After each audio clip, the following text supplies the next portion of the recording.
que viene después del periodo latente. Entonces, la infección perinatal es una mamá que tiene generalmente herpes tipo 2 con llagas y úlceras en vías vaginales, vagina, labios, en fin, y al momento de nacer, el niño tiene contacto con las llagas y se infecta. Por eso se llama perinatal, es al momento del nacimiento el niño se infecta. Por eso es que a veces, muchas veces se decide hacer cesárea, porque se evita el contacto con esa área. Entonces, a eso se refiere con infección perinatal. Ya es el niño que se infecta al momento de nacer. Por eso es importante a la mamá, antes del nacimiento, volver a revisar genitales, y si es que tiene ese tipo de llagas, pues entonces generalmente está contraindicado el parto natural o el parto por vía vaginal, y no se hace cesárea. ¿Bien?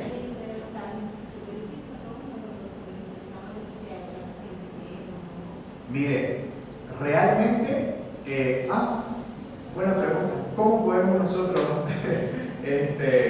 saber si tenemos virus del herpes 1 o tipo 2?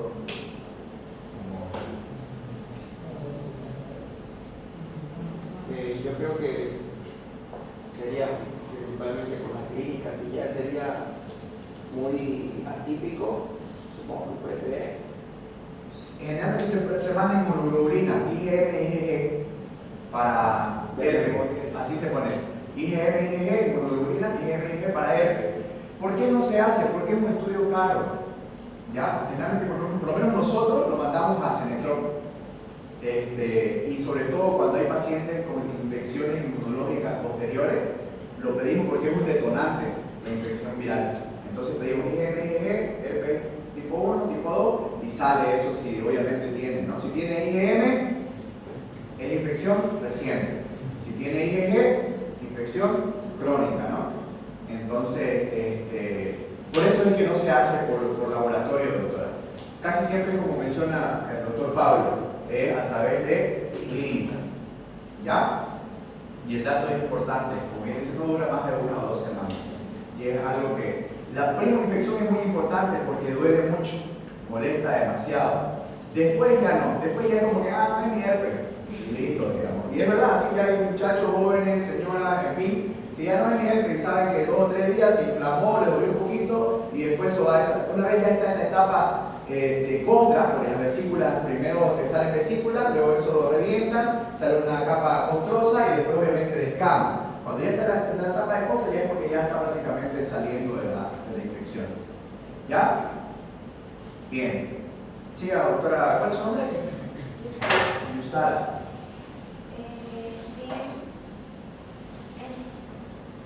Siguiendo con el péptido, esta es una infección que va a ser causada por Staphylococcus aureus como también Staphylococcus aureus. Pueden ver aquí una lesión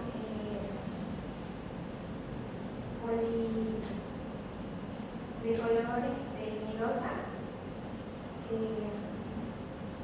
se encuentra alrededor de la boca, y esta también puede ser, el infectivo también puede ser primario o también secundario. Se denomina cuando es primario por una invasión bacteriana sobre la piel sana, y secundario cuando hay una sobreinfección por un traumatismo previo o también una abrasión, una picadura de insecto o un deseo.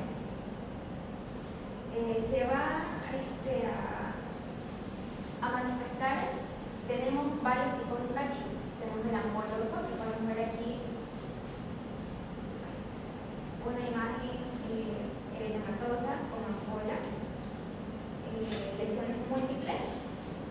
Esta mayormente está dada por el Staphylococcus aureus. Y podemos ver aquí una imagen de color mielosa, sin costra. Luego, esta es generalmente dada por un Streptococcus. También tenemos esta suele ser mayormente debe agravar a Pelvis Staphylococcus en recién nacido. Ya podemos ver aquí, mi compañero más grande va a explicar exactamente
dicloxacilina, está la eritromicina o la cefalexina. Y cuando hay una resistencia al electrocardio, a la penicilina, se utiliza mayormente la trimetilsulfametazol, que esta es 40 miligramos por kilogramo por día, que esta se va a dividir en 4 dosis por intravenosa. También esta se va a combinar sí o sí con la rifamicina y la clindamicina. La rifamicina o puede ser la clindamicina o también la doxiciclina. También se puede combinar con la vancomicina. Para prevenir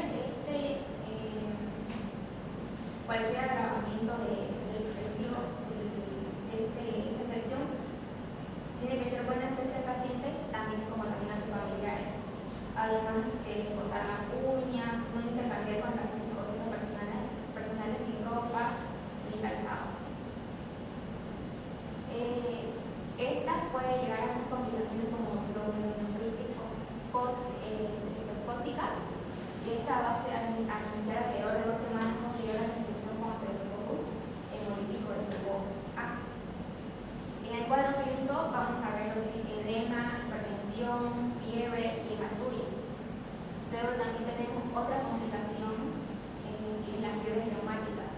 Esta ha presenciado infección por estreptococcus hemolítico del tipo A.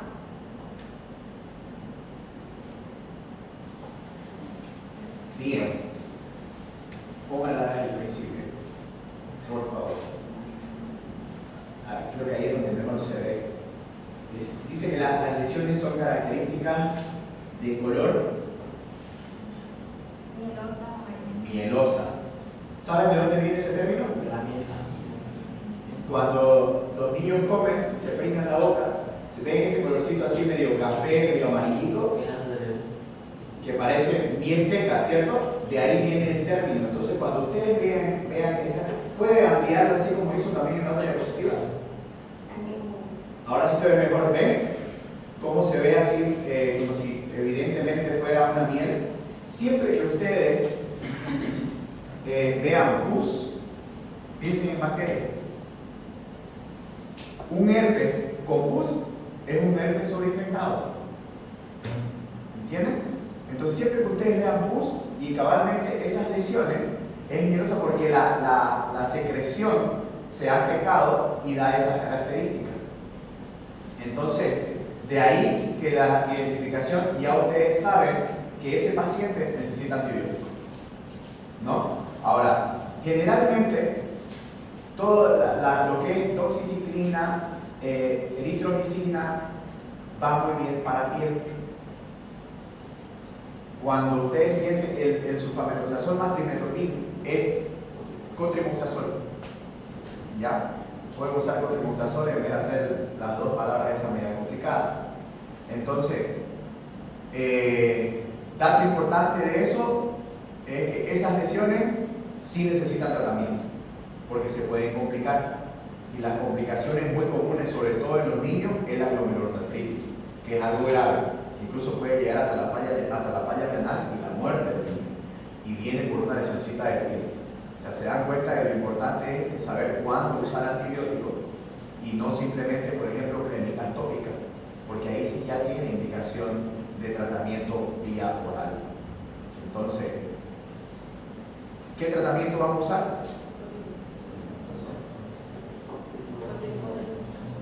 Cotri, pero de primera línea, doxiciclina o dicloxacilina, perdón. La dicloxacilina, que viene de 100 miligramos y se da 2 veces al día, ¿ya? Y la eritromicina viene en comprimidos de 500, lo malo es que se da cada 6 horas. En el caso del adulto, en el caso del niño también se da cada 6 horas, pero ya tiene que sacar kilogramos peso. Entonces, obviamente hay algo en medicina que nosotros usamos mucho que se llama, en fármaco le llaman eso, comodidad posológica, ¿cierto? Porque no es lo mismo tomar un medicamento 2 veces al día que estar tomando el medicamento 4 veces al día. Entonces, si ustedes quieren garantizar el tratamiento, como les mencionaba en el anterior a los grupos que hicimos en la CIM, la clave es que se cumpla lo que ustedes indican. Ustedes pueden usar el mejor antibiótico del mundo, que si el paciente no lo toma, es un fracaso terapéutico. Entonces, mejor es indicar medicamentos que sean en menor cantidad y en menor dosis y que hagan el mismo efecto. ¿Ok? Entonces, ustedes ahí escogen cuál quieren. ¿Ya? Bien, doctor, gracias. Ahora continuando con lo que es el herpes zóster, o también conocido como culebrilla por la forma que tiene mayormente las lesiones. Estas van a ser lo que son reactivación del virus de la varicela zóster, ya que esta se va a encontrar latente en los ganglios nerviosos y va a causar lo que son erupciones dolorosas localizadas en un dermatoma. ¿Ya? Este síntoma los pacientes lo refieren como tipo lancinante. ¿Ya? A la clínica vamos a encontrar lo que es dolor, ardor o picación en áreas afectadas. Luego tenemos lo que son erupciones vesiculares unilaterales. Siempre salen lo que es. Estas lesiones salen unilateralmente, que son limitadas a un dermatoma específico. Van a sentir lo que es sensibilidad cutánea y malestar general. Y en algunos casos, neuralgia persistente después de la resolución de la lesión.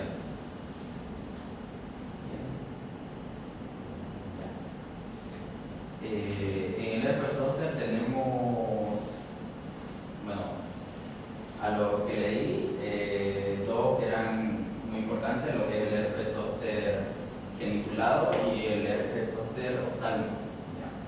Ahora, para su diagnóstica del herpes zóster es netamente clínico, basado en lo que es la experiencia, la presentación clínica característica de la erupción y el historial médico. Y también se pueden ver lo que son pruebas de laboratorio, como el PCR cultivo en caso de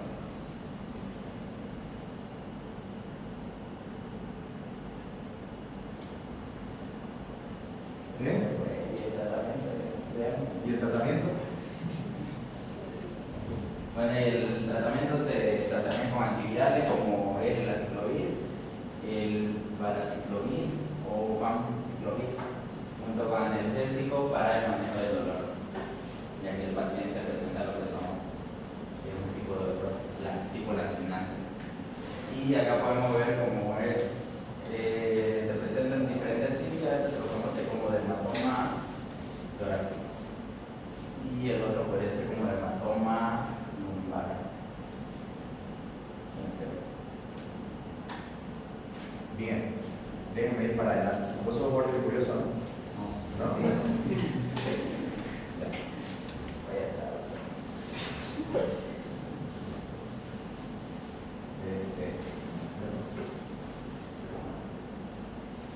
¿Qué quiere decir mi amada Walter? Bien, voy a usar la voz de ejemplo.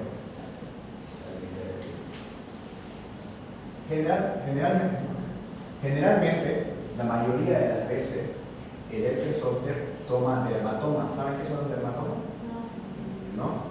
Son áreas inervadas por nervios que salen de la columna y toman, posición anatómica. Así funciona. Toman segmentos determinados del cuerpo, ¿ok? ¿Saben? La columna vertebral y van saliendo raíces de los nervios que van inervando segmentos del cuerpo, ¿no? En este caso, por ejemplo, las de L5 y L4 salen alrededor de los glúteos, la parte posterior de la pierna, en fin, dependiendo del dermatoma que van a hacer. En el caso del herpes zóster, generalmente toman los dermatomas de C5 o C7, ya es decir, al final de las cervicales. Es por eso, poner atención para ver. Miren esta imagen, que toma casi siempre la parte alta del tórax, porque generalmente toman esos dermatomas. Y ustedes van a ver que el paciente siente adormecimiento primero, dolor en el área y después empiezan a salir las vesículas. Y obviamente ustedes con el antecedente de dolía, sí, me dolía, pero no sabía qué era y ahora me han salido estas ampollitas. Y ven que a veces hay unas ampollitas de un lado y otras acá, pero siempre del mismo costado. Rara vez es aquí y luego del otro lado. Casi siempre es unilateral porque los dermatomas son únicos. Salen para un lado y en par, pero no se juntan. ¿Entiendes? Por eso es que hay un dicho en la calle que dicen, si se junta la pleurilla te vas a morir. En realidad nunca pasa, porque los hematomas no llegan a juntarse nunca. Entonces sigue el trayecto del nervio, el herpes. Y el otro nervio que toman es el quinto par, que es el trigémino, con sus diferentes astas. Tiene 3 astas, por eso es que afecta a veces generalmente la parte oftálmica, pero también puede tomar la mejilla. ¿Entiendes? Entonces son lesiones características de acuerdo a el tipo de infección que tiene. ¿Ok? Entonces, de ahí que ustedes tienen que saber, si ven una lesión, por ejemplo, oftálmica, piensen mucho en este tipo de herpes. En el adulto se ve mucho sobre todo, ¿no? Y ya si vienen estas lesiones, igual. ¿Ok? Bien, si vienen esas lesiones, puntualizamos que el tratamiento va a ser con aciclovir. El aciclovir viene en... Es una de las tabletas que vienen en más presentaciones. Hay en 200, 400, 600 y 800 como el ibuprofeno. Entonces, y se toma de 4 a 5 veces al día. Generalmente lo damos 4 veces, porque regularlo cada 5 es complicado. 4 veces al día. Y se puede poner crema. Si se dan cuenta, ahí evidentemente te ponen usar antivirales, pero a veces es muy dolorido. Entonces hay que poner analgésico. Y ahí ustedes escogen el que quieran, ya sea inyectable o por vía oral. Y después de eso, pueden usar pregabalina, por ejemplo, que es para defender ya ese nervio del dolor herpético que queda post-infección. Es un dolor post-herpético, por eso se denomina así, porque salen las ampollas y después queda el dolor. Incluso hay pacientes que no pueden inspirar porque les duele. ¿Ya? Bueno, continuando con la exposición, yo les voy a presentar lo que sería el pénquigo. Esta es una enfermedad ampullosa autoinmune, puede afectar específicamente, es una infección específica, poco frecuente, que afecta a la piel y mucosa. Tenemos 2 tipos de pénquigo, lo que sería pénquigo vulgar. Esta es autoinmune y va a ser atacada por los anticuerpos IgG, rompiendo enlaces entre las células cutáneas. ¿Qué quiere decir aquí? Que el anticuerpo IgG va a atacar lo que sería la proteína desmantoleína, que estas son encargadas de enlazar lo que sería la piel, o sea, es la conexión que junta la mucosa en sí. Y el anticuerpo IgG va a afectar directamente a esta proteína. ¿Qué se va a presentar en este pénquigo? Eso se va a llevar va a ser de forma ampollosa, causa exacta es desconocida, no se conoce en sí la causa del cual aparecen estas pequeñas ampollas, pero hay un método que sería el síndrome de Kininsky,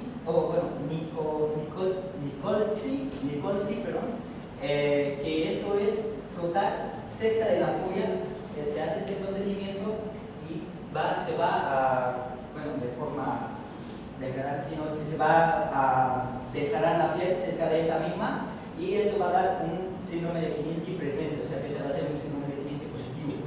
Después tenemos lo que sería el pénquigo foliáceo. Esto es un trastorno ampolloso, nuevamente autoinmune, en el cual falta adhesión a lo que sería la epidermis superficial. Esta produce erosiones cutáneas, y también vamos a pensar lo que serían las costras, va a presentar las costras que están acá.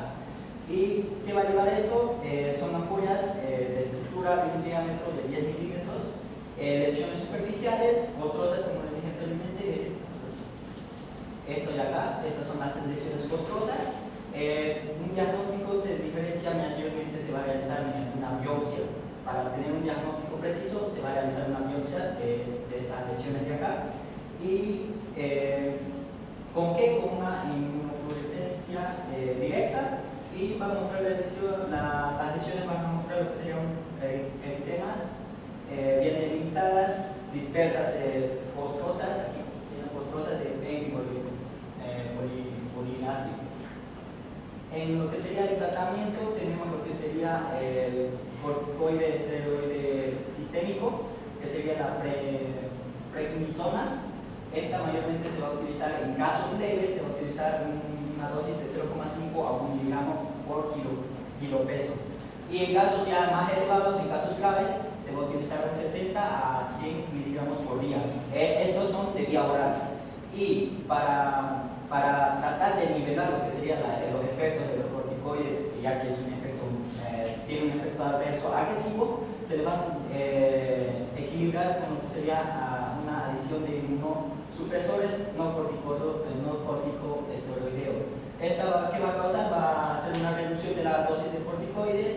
En caso de que un paciente presente efectos adversos, esta va a hacer un balance en sí. ¿Qué no corticosteroideos se van a utilizar? Sería la colchicina y la hidrocorticloroquina. Algunas complicaciones que vamos a encontrar en lo que sería el pérfido vulgar van a ser las infecciones cutáneas secundarias y deshidratación grave. En otras que tenemos de la pérfido policoide, vamos a tener lo que sería infecciones de piel que pueden enderezarse al torrente sanguíneo, que pueden introducirse al torrente sanguíneo, también llamada como septicina. También va a haber una deshidratación grave y algunos efectos secundarios a los medicamentos que se administran. Aquí les voy a explicar lo que mayormente es lo que se va a afectar. En este caso lo que tenemos el estrato córneo. Aquí es lo que se va a localizar la autoinmunización del IgG, donde va a afectar a la desmogleína, que es la proteína que une esta así. Y en lo que sería, esto se va a denominar D1, lo cual se presenta mayormente en el pélvico vulgar y en el pélvico focoide, y en el pélvico vulgar sería en el D3, en esta superficie, que sería el estreno espinoso.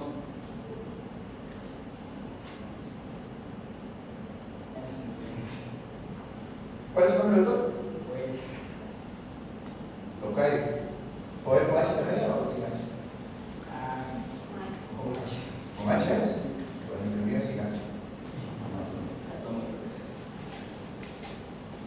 Póngalo desde el principio, por favor.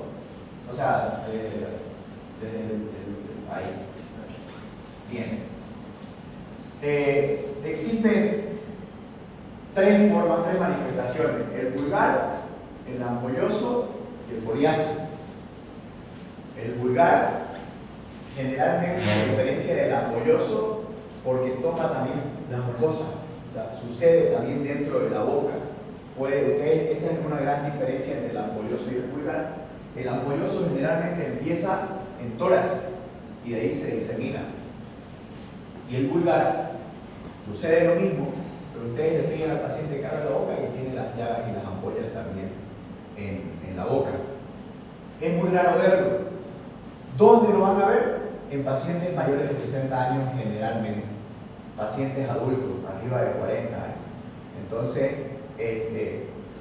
la idea de lo que quiero de esto es que ustedes sepan algo de el grupo de edades para poder también identificar las enfermedades. ¿Ya? En este caso, adultos generalmente se ve. ¿Ya? El herpes zóster también se ve mucho en adultos. Las infecciones por herpes tipo 1 en niños, tipo 2 en adultos. ¿Entienden? Neonatales tipo 2, ¿por qué? Porque es una infección perinatal. Entonces, para que ustedes sepan asociarlo y ver lesiones, porque generalmente ustedes ven una vesícula y lo mismo es la vesícula del herpes zóster, de la varicela y hasta cuando empieza con el pérfido ampolloso, por ejemplo. ¿Qué lo va a ayudar a diferenciarlo? Los grupos etarios, los antecedentes, el cuadro y las manifestaciones de cómo se presentan. Entonces, esas situaciones son las que ustedes van a aprender a asociar y a poder identificar. En el caso del pérfido, no hay ningún antecedente. Sí puede que tengan antecedentes de enfermedades autoinmunes, porque la causa no está determinada, ¿cierto? Entonces, pregunten, ¿tú tienes parientes con psoriasis, con lupus, con artritis reumatoide? Y probablemente por ahí puedan identificarlo. Pero generalmente ustedes van a ver los pacientes adultos, muy pocas veces, prácticamente no. Ahora, ese signo de Nikolsky, más que un signo, no es un signo. ¿Alguna vez han visto o se han quemado? Sí. Al punto de que la ampolla se desgarra y se desprende. ¿No? Si han visto alguna vez un quemado y esa llaga esa ampolla que se desprende, sucede lo mismo con ese paciente, solo que ese paciente no se ha quemado. Tiene prácticamente ampollas de ese mismo tipo y ustedes lo tocan y se les queda la piel en la mano. También. Entonces, ese es el signo de Nicole. Ustedes tocan y se desprende la piel al punto de que se puede sobreinfectar. Que una de las complicaciones más graves es la septicemia. ¿Qué es la septicemia? Infección generalizada. La bacteria, acuérdense que uno de los atributos de la piel es protección, ¿cierto? Nos protege del medio externo. Entonces, cuando pierden la piel prácticamente, cualquier bacteria puede ingresar. Otra cosa característica. Esas lesiones generalmente solo tocan epidermis. Si ustedes ven esas lesiones ya con lesión muscular, no es pérfido. ¿Entienden? Piensen en otra cosa, menos en pérfido. Porque afecta solo epidermis. ¿Ok? En los estratos que ustedes conocen, que son los 5, generalmente el córneo, que es el primero, o el último, mejor dicho, es el que más afecta. ¿Ok? Si ustedes ven que hay lesión muscular, no es pérfido. ¿Ok? Bien, ¿alguna duda hasta aquí? ¿Qué diferencia la piel muscular? ¿Perdón? Si hay lesiones musculares, ¿qué diferencia la piel? habría que pensar desde infecciones bacterianas como úlceras, zonas de presión, escara, en eso habría que pensar. Después, no hay otra enfermedad prácticamente que se me venga hacia la mente para poder pensar en diferenciarlo en el PNG. ¿Ya? Y lo otro es que es un paciente que generalmente casi siempre viene el antecedente de hacerle frío. Y entonces, y después de eso ya empezó a salir, me dolía, y ahora me pone una pollita y luego otra, y empieza a tomar prácticamente todo el cuerpo. Casi siempre empieza en el dorso, muy raras veces a nivel de la cara, siempre es pecho o espalda, ahí empieza casi siempre. Por eso es que la mayoría de las imágenes que ustedes ven es del dorso, casi siempre, y después ya empieza a tomar brazos, y en fin. ¿Ya? Otra cosa característica es que ustedes ven las lesiones, a pesar de que ven que está tomado todo el torso, hay piel sana, no se pone eritematoso toda la piel, siempre están las llagas, las ampollas, y alrededor ven piel sana, a no ser que se sobreinfecte, como esa por ejemplo. ¿Ya? El tratamiento, prednisona, casi siempre es corticoide. ¿Ya? Aunque no lo dice la bibliografía, nosotros usamos prednisona, pero también lo cubrimos con un antibiótico.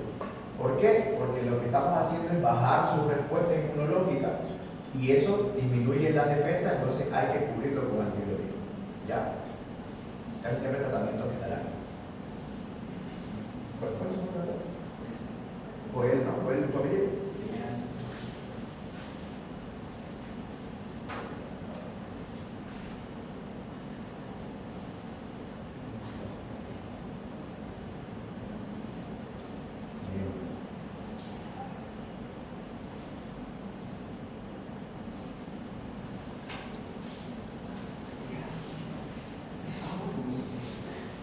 Bueno, continuando con lo que es varicela, la varicela es una infección viral aguda, altamente contagiosa y es causada, como ya mencionó mi compañero, por el virus varicela zoster, que es un herpevirus humano tipo 3. La primera infección, como mencionó mi compañero, viene a ser la varicela, que es el exantema vesicular ya generalizado en el cuerpo, y se va a presentar como una reactivación como el herpes zoster o la culebrilla, como normalmente se conoce.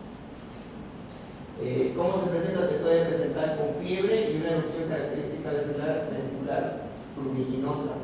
Es más común en niños, que es generalmente leve, pero se agrava mucho cuando se da en pacientes adultos o pacientes inmunosuprimidos.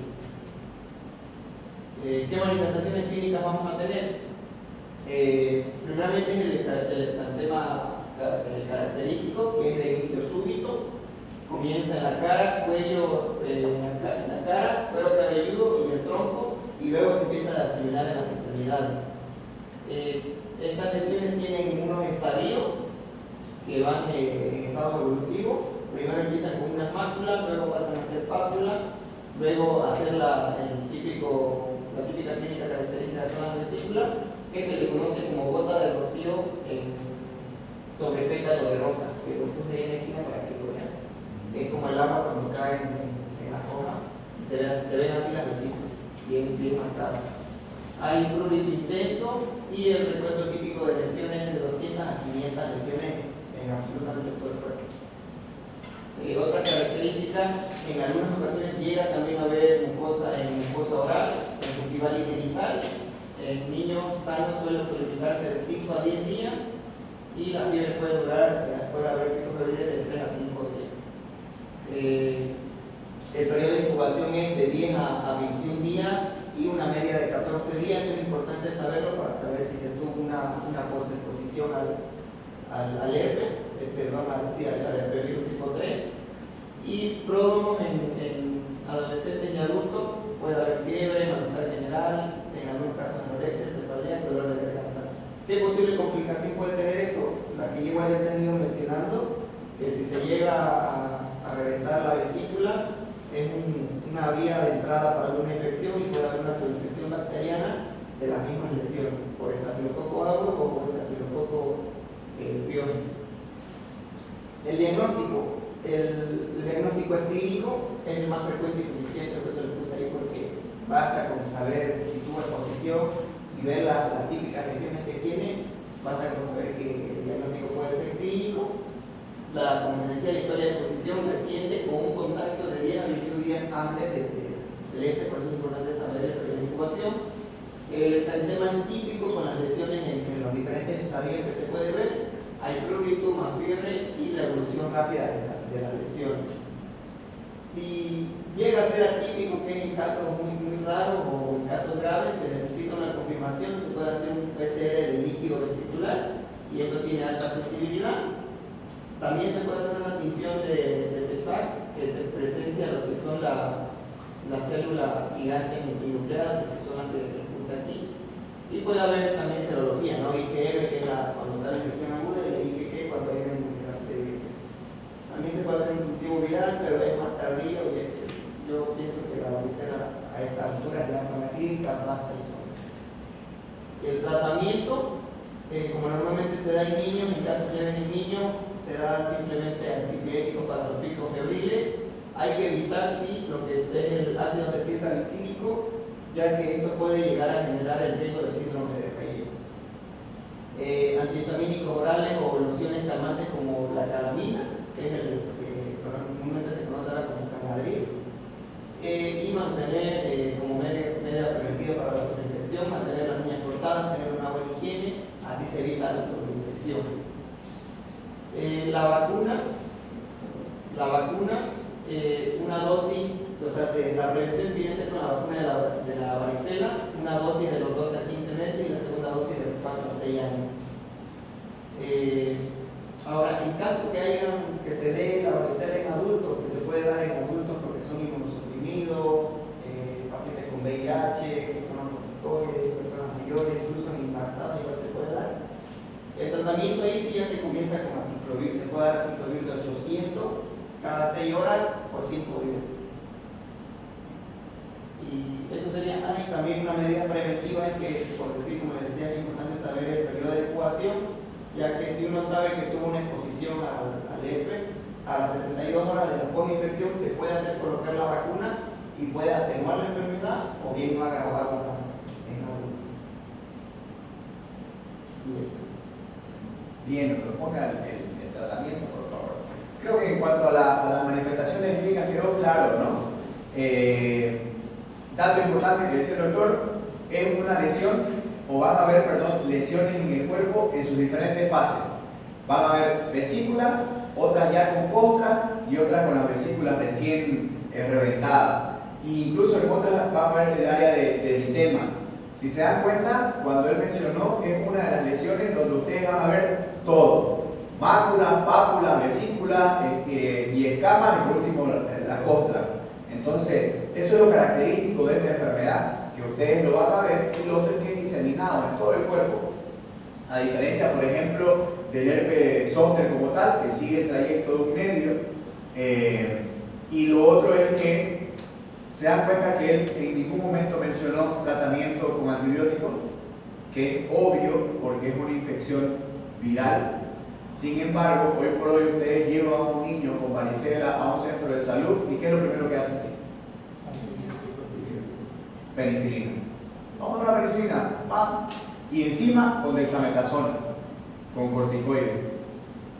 Entonces, la idea de esto es crear conciencia en cuanto a tratamiento adecuado de acuerdo a la enfermedad. Y para eso hay que tener criterio en cuanto al diagnóstico.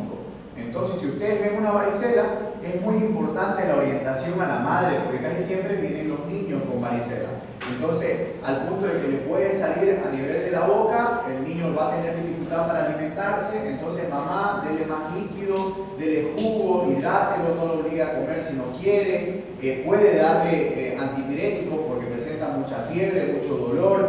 Puede usar loción de calamina para disminuir el prurito. Y de ahí también que sirve aprender a tener medicina natural. La medicina natural y tradicional no está contraindicada siempre y cuando no sea vía oral.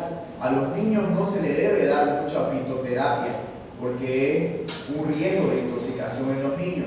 Pero sí, por ejemplo, baños con hoja de guayaba, por ejemplo, que nosotros lo usábamos mucho y sirve porque es un antipruriginoso por excelencia, se puede usar, ¿no? Entonces, esas orientaciones son muy importantes de dárselas a la mamá sobre todo para que entienda que no es necesario el uso de antibióticos y después crear, por ejemplo, bacterias multiresistentes. Entonces, es importante saber que es antipirético en caso de fiebre, antihistamínico en caso del prurito y sobre todo vía tópica. Y después es simplemente acompañar la enfermedad porque ya saben cuánto tiempo va a durar. Que igual eso, si no se llega a complicar y hay cuidados de piel, no tendría por qué complicarse, en los niños sobre todo. ¿Por qué en los niños es menos grave que en los adultos? Porque se supone, por lo menos nosotros aquí, siguiendo el esquema de vacunación, somos sensibilizados al año. Y después, la vacuna no es para que no te dé, sino para que la enfermedad no sea o no tenga signos de gravedad. Entonces, a veces las mamás corriendo para que no les dé la enfermedad, que evidentemente uno no quiere que se enferme, pero a veces es mejor contagiarte de una vez, digamos, para que no esté sufriendo después cuando adulto. Porque realmente el adulto es bien jodido. De hecho, no siempre es con pacientes, o sea, puede llegar a ser grave el paciente inmunodeprimido, pero si a uno de ustedes no le ha dado cuando niño y tienen contacto con un niño ya ahora de esta edad, les va a dar. Les va a dar. Entonces, ahí está el dato y es lo que quiero que ustedes se lleven, por favor. No antibióticos, es un virus, es una infección viral, entonces no hay que poner antibióticos. ¿Cuándo se usa el antibiótico? Cuando hay una sobreinfección. Exactamente, cuando hay una sobreinfección. ¿Cómo saben que hay sobreinfección? Gracias. Cierto. Ya, ahora yo le voy a hablar sobre el síndrome de Stevens-Johnson. Al igual que mi compañero, aquí vamos a ver muchas lesiones dermatológicas, tanto mácula, pápula, vesícula, ampolla, y aquí como pueden ver, acoso. Es una reacción cutánea poco común caracterizada por descamación de la piel mucosa. En su etiopatogenia está lo que es una hipersensibilidad tipo 4, lo que nos habló el doctor, que es del sistema de complemento. Entonces, para que se dé todo esto, van a haber distintos factores o distintas causas. Lo que es el uso de antituberculoso, que ahí están lo que son los de primera línea, ciprofloxacina, isoniazida, el conductor, y también va a estar lo que son las reacciones autoinmunes o intoxicación a sulfonamida, que son otros antibióticos.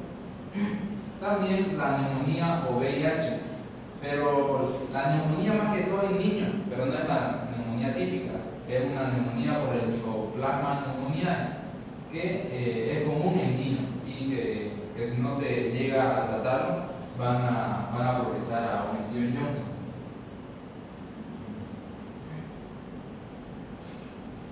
Entre sus manifestaciones clínicas, como le dije, van a estar primero que todo vamos a ver el signo de Asboe y Hansen, que esto más que todo es en la vesícula. No hay ninguna vesícula, pero al apretar lo que es la vesícula se va a expandir. Es como si tuvieras aquí una vesícula y esto se aplana, así se estira. También vamos a ver lo que es mácula, aquí como vamos a ver, erupción cutánea y en la primera diapositiva. Aquí lo que son las pápulas, bien delimitada, su forma regular.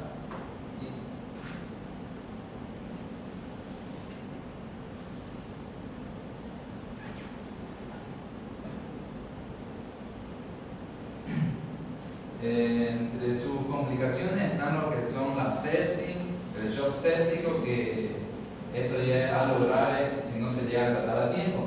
Y tenemos que diagnosticarlo diferencialmente, porque se parecen más que todo a la necrólisis epidérmica tóxica. Pero esto es ya como una complicación más allá, que lo va a hablar mi compañero, ya que la necrólisis epidérmica tóxica toma ya 3 partes del cuerpo.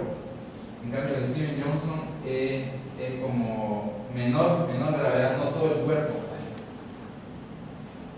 En el tratamiento, más que todo, es los líquidos intravenosos, hay que hidratar a los pacientes.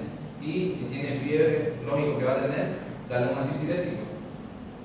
También tratamiento de zonas afectadas, controlar la inflamación mediante vía tópica, ¿no? Y darle corticosteroides, prednisona o metilprednisolona entre sus dosis de 20 a 40 miligramos. Un artículo que mencionaba lo que era la plasmaféresis, porque se han encontrado lo que son los inmunocomplejos, principalmente IgG o IgM, que esto va a ayudar a disminuir lo que es la gravedad, para que no llegue a una necrólisis epidérmica.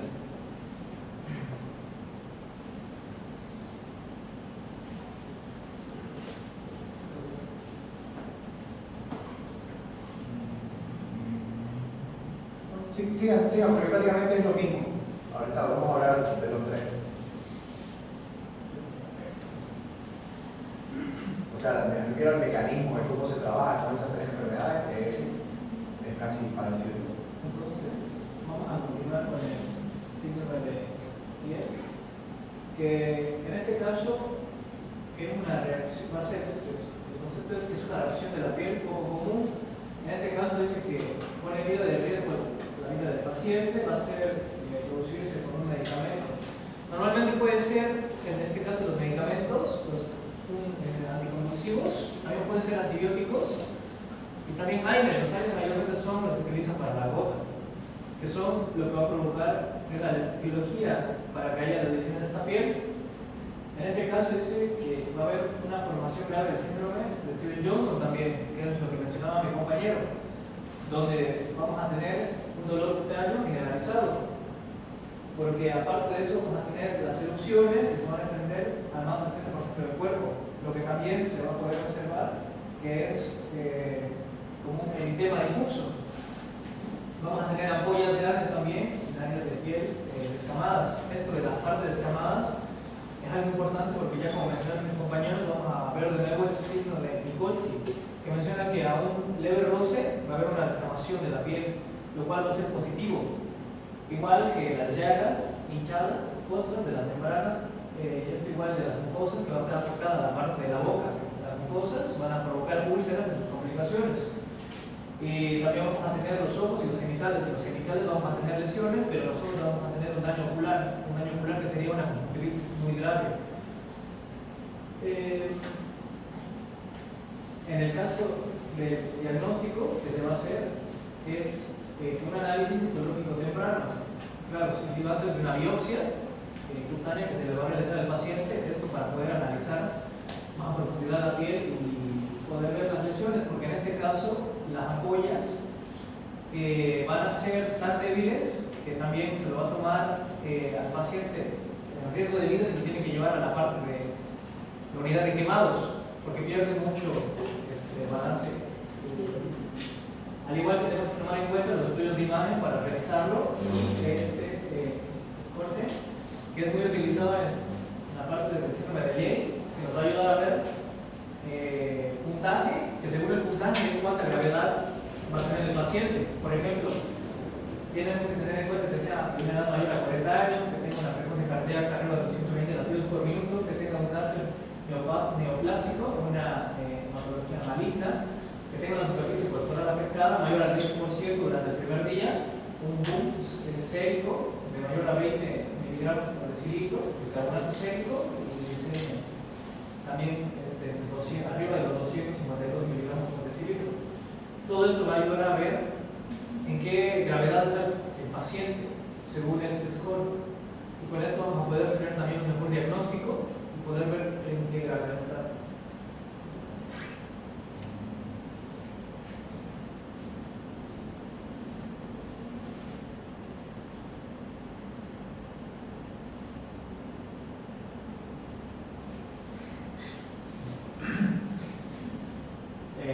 Continuando con algunas enfermedades de vida que no alcanzó, son las más personas de las enfermedades que murió.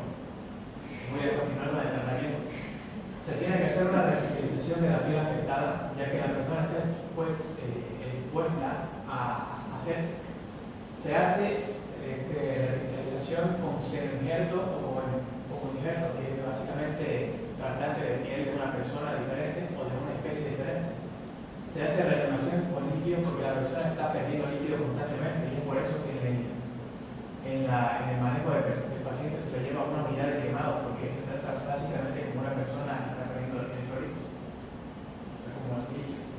Luego el manejo del dolor y el cuidado de la herida también se tiene que ¿cómo se llama? Que atender. Se tiene que suspender el fármaco causante, que en el caso que más adelante voy a mostrar imágenes de un paciente que reaccionó a esto con un fármaco que es la fenitoína, que es un anticonvulsivo, que es parte de los fármacos que hacen que esta enfermedad se active, junto a los AINES y antibióticos. Después tenemos que derivarlo a una unidad temprana de quemado por la misma razón, porque está perdiendo electrolitos, es decir, líquido en el cuerpo. Y observar la vía aérea con frecuencia, ya que a veces suele fallar y se tiene que dar soporte de oxígeno con mascarilla.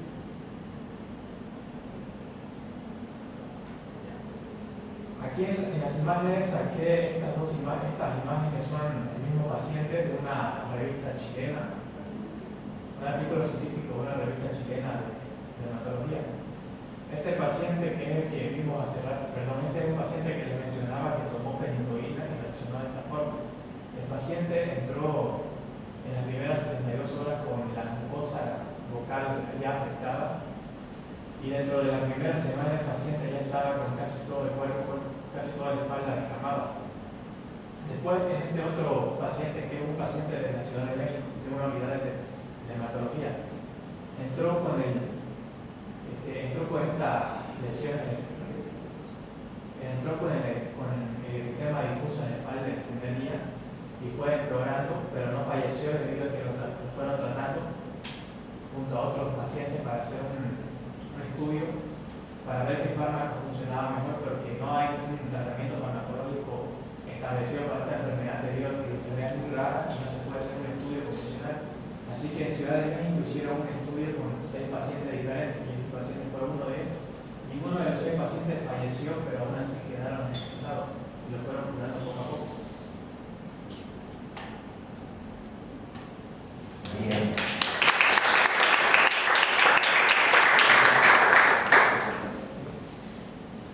Santillán, ¿por qué el paciente pierde electrolito?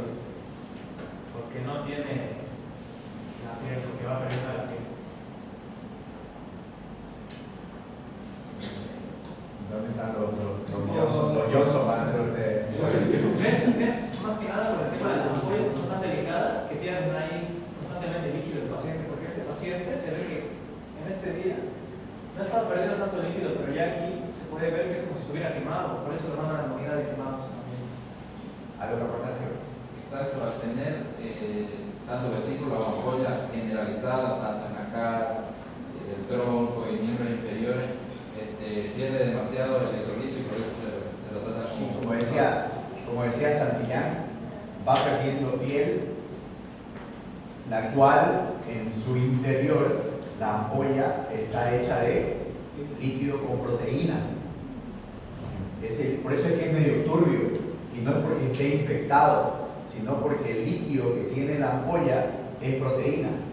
Entonces, al perder proteínas y electrolitos, ese paciente evidentemente necesita fluido, hay que reponer esos fluidos.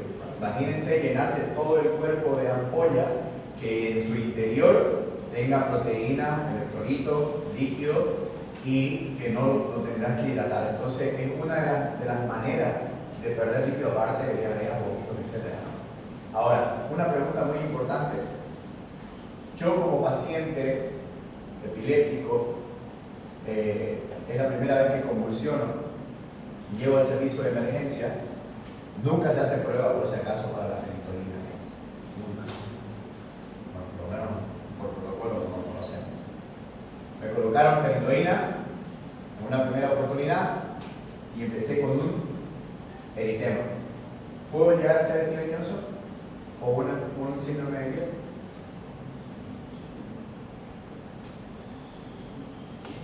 ¿Sí? ¿Por qué?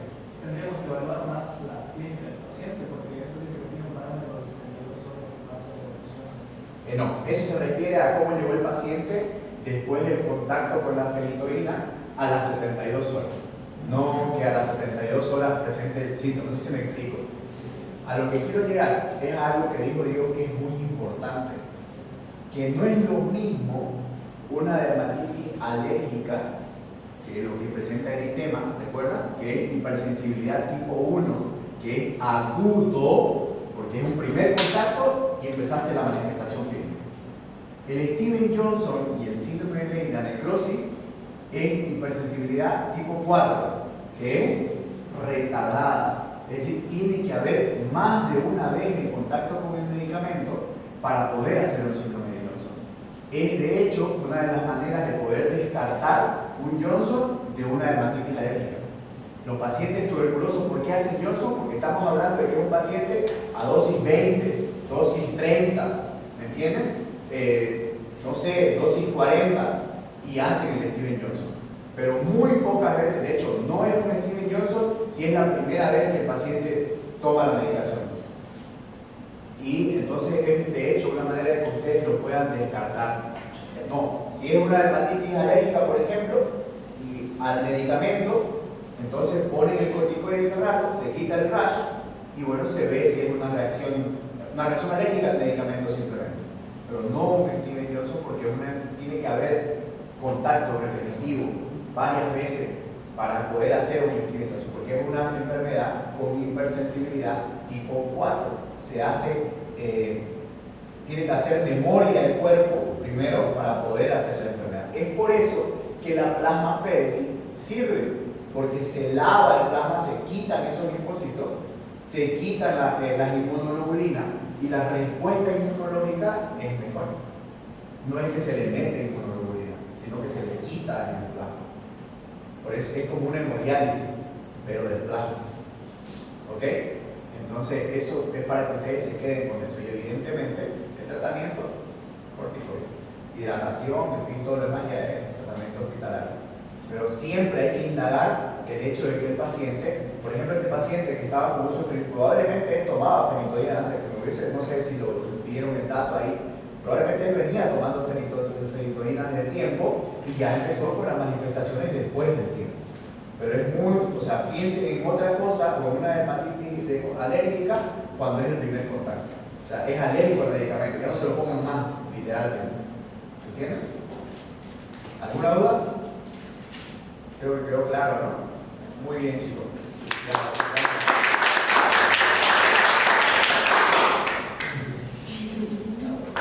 Bien. Ok, creo que ya terminamos. Les voy a mostrar lo que va a descubrir